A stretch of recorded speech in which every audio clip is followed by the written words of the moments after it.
আসসালামু আলাইকুম। আজকে আমরা যে প্রশ্নটি নিয়ে আলোচনা করব সেটি হচ্ছে বেরিলিয়াম বোরন ট্রাইক্লোরাইড একটি মনোমার হিসেবে অবস্থান করে, কিন্তু অ্যালুমিনিয়াম ট্রাইক্লোরাইডটাকে একটা ডাইমার হিসেবে অবস্থান করে। আমরা পড়েছিলাম অ্যালুমিনিয়াম ট্রাইক্লোরাইডের ডাইমার গঠন। এখানে প্রশ্নটা দুইটা মিক্স করে দিছে যে আমাদের বোরন ট্রাইক্লোরাইডটা একটা মনোমার হিসেবে থাকবে, তার মানে কি তার ডাইমার কখনো তৈরি হবে না, কিন্তু অ্যালুমিনিয়াম ট্রাইক্লোরাইডের কি ডাইমার গঠন হয়। তো এটা করার জন্য আমরা একটু বুঝি। আমাদের দেখতে হবে ডাইমার গঠন কারা গঠন করে। ডাইমার গঠনটা মূলত সন্নিবেশ বন্ধনের মাধ্যমে কি তৈরি হয়, সন্নিবেশ সমযোজী বন্ধন। তাহলে এখন প্রশ্ন আসতে পারে যে সন্নিবেশ সমযোজী বন্ধন জিনিসটা কি।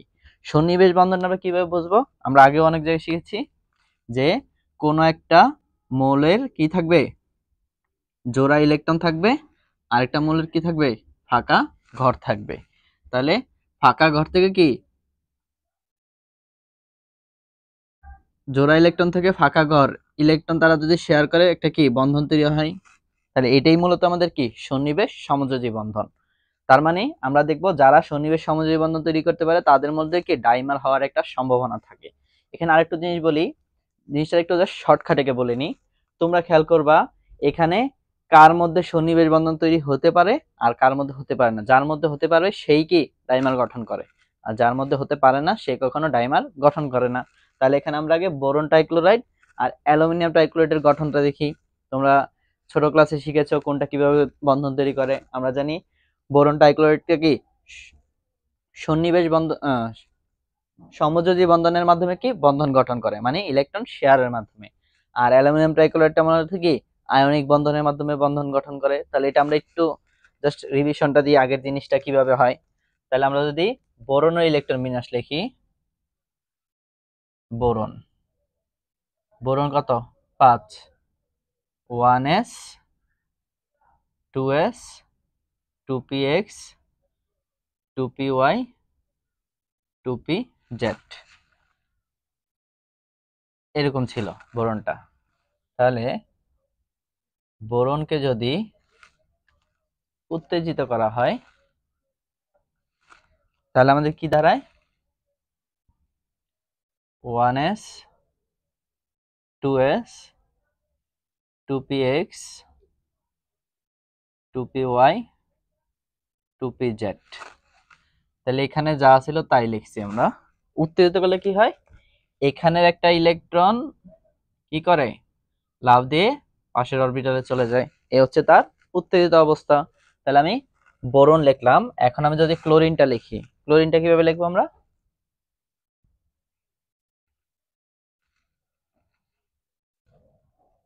ক্লোরিন আমরা জানি ক্লোরিন কত 17। তো এটার ইলেকট্রন বিন্যাসটা কি দাঁড়ায়, 1s 2s 2p 3s 3px 3py 3pz।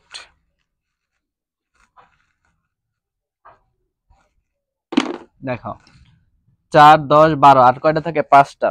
তাহলে এখানে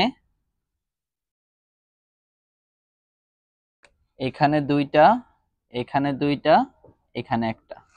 তাহলে আমরা কি জানি, এখানে একটা অযুগ্ম ইলেকট্রনের সঙ্গে এখানে একটা অযুগ্ম ইলেকট্রন, তার মানে একটা বোরনের 3টি অযুগ্ম ইলেকট্রনের সঙ্গে 3টা ক্লোরিনের 3টা অযুগ্ম ইলেকট্রন শেয়ারের মাধ্যমে কি হয়, BCl3 বোরন ট্রাইক্লোরাইড যৌগ গঠন হয়। এটা আমরা জানি। তাহলে জাস্ট একটু বোঝার জন্য লিখলাম। তাহলে কি লিখবো, একটি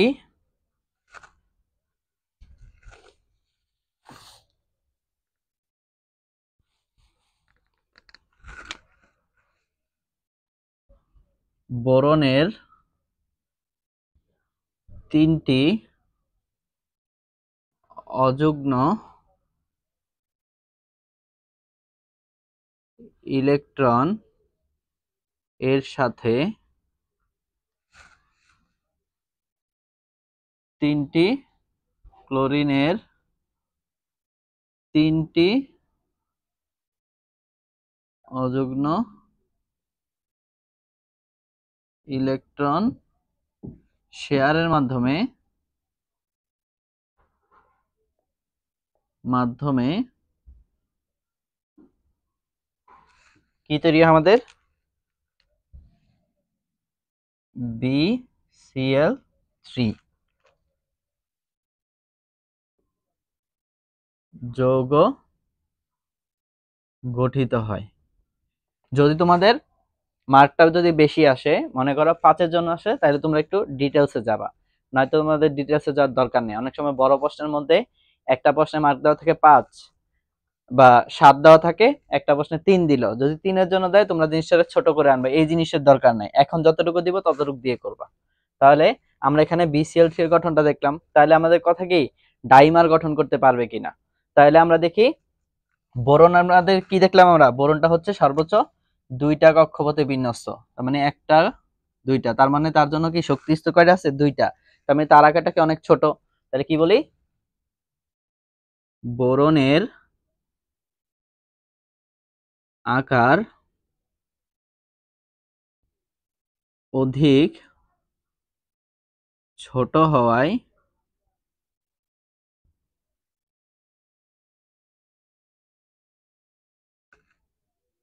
এটি বড় আকারের 4টি ক্লোরিন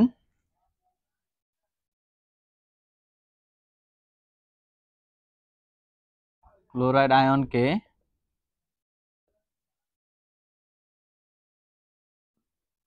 জায়গা দিতে পারে না। কারণ আমাদের যদি কি বলছি, আমাদের যদি সন্নিবেশ বন্ধন তৈরি হতে হয়, তাহলে একজনের জোড়া ইলেকট্রন হবে, একজনের ফাঁকা ঘর থাকবে। এটা হচ্ছে স্বাভাবিক কথা। বলতে পারো এখানে তো ফাঁকা ঘর আছে, তাহলে তো সন্নিবেশ বন্ধন তৈরি করার কথা। কিন্তু এখানে কি হয়, ওর আকারটা ছোট হওয়ার কারণে যখন 3 জন এসে কি হয়েছে BCl3টা গঠন করলো, আরেকজন ঢোকার মতো জায়গা যথেষ্ট পরিমাণে থাকে না, কারণ জিনিসটা কি ছোট। যদি আকারটা যদি বড় হইতো, স্তর যদি বড় হইতো, তাহলে কিন্তু অনায়াসে দেখো 3 জন ঢোকার পরও আমাদের কি সাইডে অনেক জায়গা থাকতো ঢোকার মতো।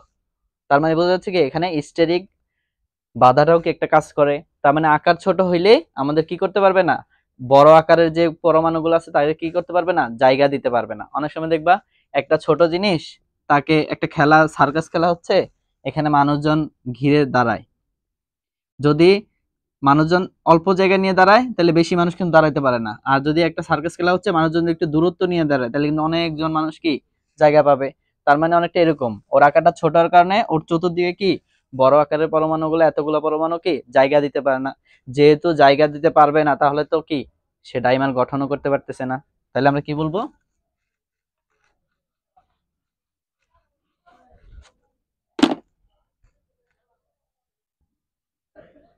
তাই BCl3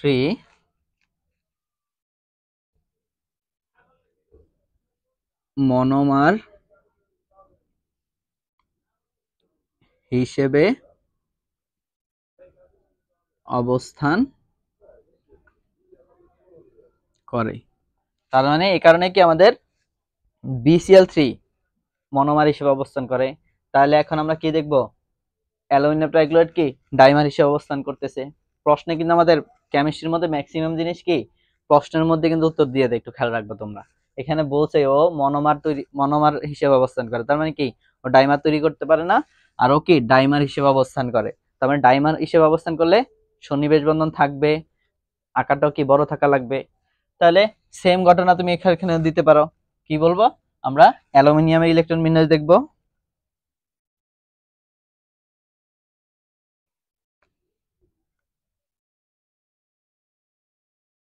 অ্যালুমিনিয়াম কত, 13, 1s 2s 2p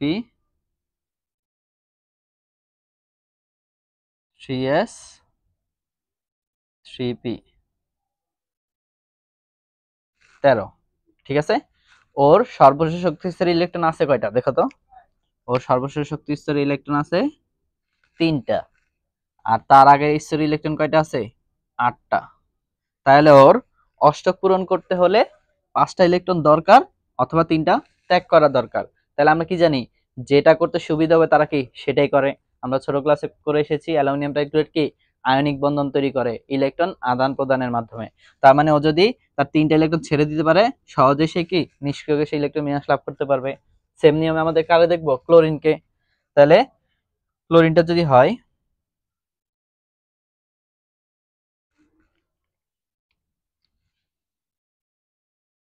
one S, 2s, 2p, 3s, 3p,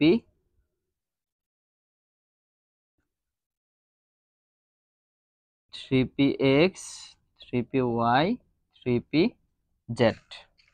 তাহলে এখানে আমরা কি দিতে পারি, 2টা 2টা 1টা। এবার একটু খেয়াল করো, এখানে ক্লোরিনের জন্য কি লাগতেছে, লাস্ট স্তরের ইলেকট্রন আছে কয়টা, 7টা, আর লাস্ট স্তরের কয়টা, 3টা। তাহলে ও অষ্টক পূরণ করার জন্য 3টা ইলেকট্রন কি করবে, ছেড়ে দিবে। আর ওর অষ্টক পূরণ করার জন্য কি একটা ইলেকট্রন দরকার। তাহলে অ্যালুমিনিয়াম 3টা ইলেকট্রন ছাড়বে, আর একটা ক্লোরিন কয়টা ধরতে পারবে, একটা ধরতে পারবে। এরকম কয়টা ক্লোরিন লাগবে, 3টা। তার মানে অ্যালুমিনিয়াম 3টা ইলেকট্রন ত্যাগ করবে, আর 3টা ক্লোরিন 3টা ইলেকট্রন গ্রহণের মাধ্যমে কি অ্যালুমিনিয়াম ট্রাইক্লোরাইড যৌগ গঠন করবে। এখানে অ্যালুমিনিয়াম 3টি ইলেকট্রন ত্যাগ করে নিষ্ক্রিয় গ্যাসের ইলেকট্রন বিন্যাস অর্জন করে। কি করলো, অ্যালুমিনিয়াম 3টে ইলেকট্রন ত্যাগ করে কি নিষ্ক্রিয় গ্যাসের ইলেকট্রন বিন্যাস অর্জন করে। অপরদিকে 3টি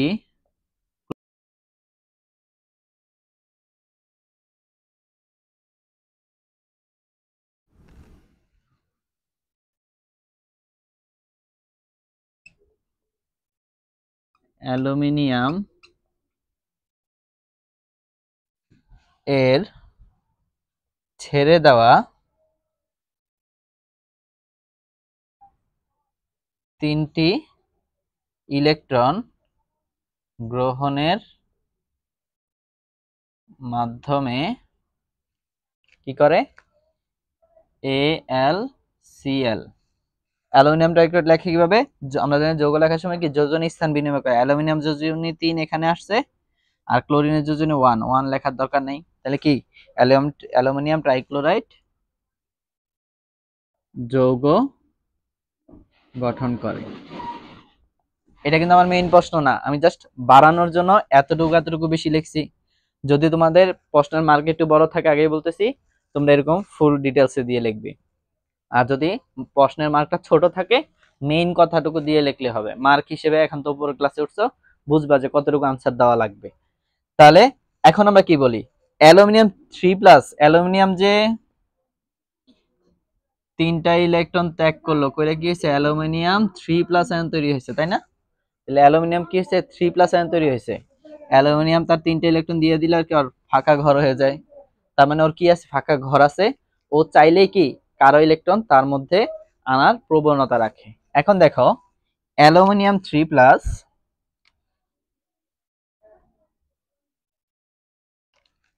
এর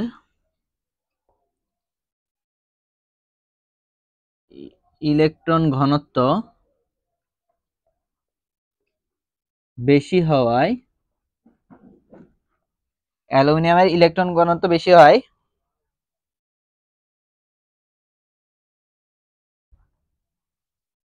Cl- আয়নের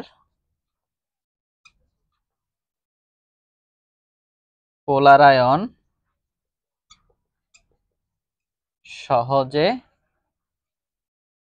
ঘটে। এটা আমরা একটু দেখি। এখানে আমার ক্যাটায়ন আছে, আর এখানে আমার অ্যানায়ন আছে। আমরা জানি এখানে ইলেকট্রন মেঘ আছে, এটার চতুর্দিকে কি ইলেকট্রন মেঘ আছে। আমরা ফাজানের নীতির মধ্যে বলেছিলাম, ক্যাটায়নের আকার ছোট হলে আর অ্যানায়নের আকার যদি বড় হয়, সেক্ষেত্রে কি হয়, ক্যাটায়ন দ্বারা অ্যানায়নের ইলেকট্রন মেঘের বিকৃতি ঘটে, মানে কি পোলার আয়ন ঘটে। মানে ওরা একটা নির্দিষ্ট জায়গা ধরে ওর ধারণ ক্ষমতাটা কাজ করতেছে, ওর একটা নির্দিষ্ট জায়গা ধরে কাজ করতেছে, ওর পাওয়ারটা বেশি থাকে, আমরা কি জানি পজিটিভ নেগেটিভ রে আকর্ষণ করে, ফলে ওর ইলেকট্রন ম্যাগনেট কি হয় এরকম না থেকে এরকম কি হয় বিকৃতি ঘটে, মানে ওর চার্জের কারণে কি হয় ইলেকট্রন এদিকে চলে আসে। বোঝা গেল? এখানে আমার অ্যালুমিনিয়াম আকারটা হচ্ছে ছোট, অ্যালুমিনিয়াম 3+, আর ক্লোরিনের আকারটা কি বড়। আমাদের ক্যাটায়ন আর অ্যানায়নের মধ্যে কি ক্যাটায়নের আকার ছোট হলে পোলার আয়ন বেশি ঘটবে। তাহলে ফলে কি হবে পজিটিভ আয়ন দ্বারা, মানে অ্যালুমিনিয়ামের 3+ আয়ন দ্বারা ক্লোরিন আয়নটা কি হবে বিকৃতি ঘটবে বা পোলার আয়ন ঘটবে।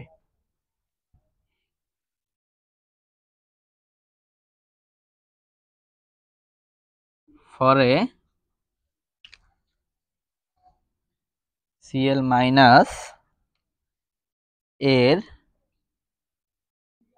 নিঃসঙ্গ ইলেকট্রন জোড় অ্যালুমিনিয়াম 3+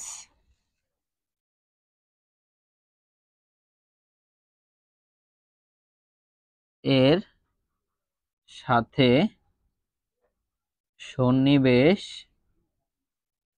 বন্ধনের মাধ্যমে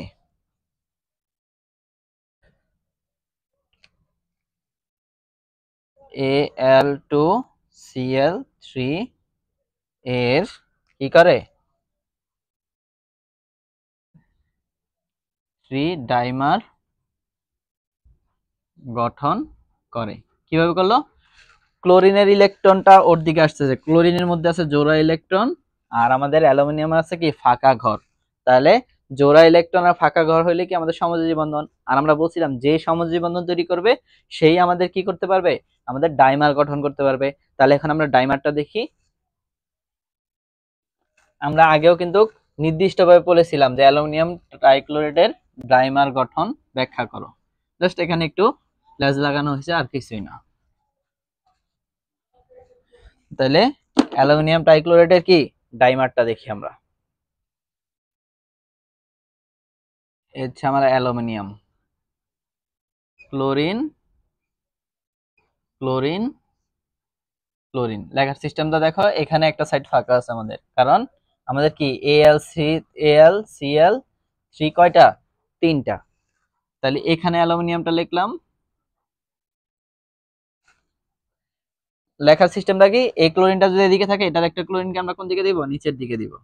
ক্লোরিন, ক্লোরিন, ক্লোরিন, একজনের এই পাশ দিলাম একজনের এই পাশ দিলাম। তাহলে এখন দেখো বোঝার জন্য আমি দিতেছি, আমরা জানি কি ক্লোরিনের কি আছে জোড়া ইলেকট্রন আছে। জোড়া ইলেকট্রন আছে কিভাবে, আমরা যে অ্যালুমিনিয়াম ট্রাইক্লোরাইডের গঠন দেখেছিলাম, এই একটার সাথে হইছে এখানের কয়টা একটা, এরকম কয়টা 3টার সাথে, তাই এখানে কি আছে আমাদের জোড়া জোড়া ইলেকট্রন আছে।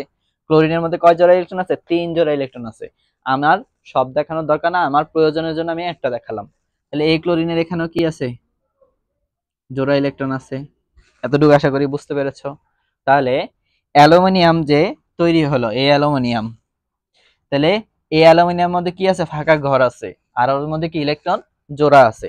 তাই ও কি করতে চাবে, ও চাবে ওর জোড়া ইলেকট্রন এখানে দেওয়ার মাধ্যমে কি করতে সন্নিবেশ বন্ধন তৈরি করতে। সেম নিয়মে ও চাবে কি ওর এখান থেকে ইলেকট্রন জোড় ওকে দেওয়ার মাধ্যমে কি তৈরি করতে, সন্নিবেশ বন্ধন তৈরি করতে। তাহলে এটা কি হয়ে গেল, এটা একটা আমাদের একটা কি হতো, দুইটা আলাদা যৌগ কি একত্র হয়ে গেল, মানে কি ডাইমার তৈরি হলো বা সেতু বন্ধন তৈরি হলো মাঝখানে। তাহলে আমরা কি লিখবো, তাহলে অ্যালুমিনিয়াম কয়টা? 2টা, Al2, সরি এখানে 6 হবে।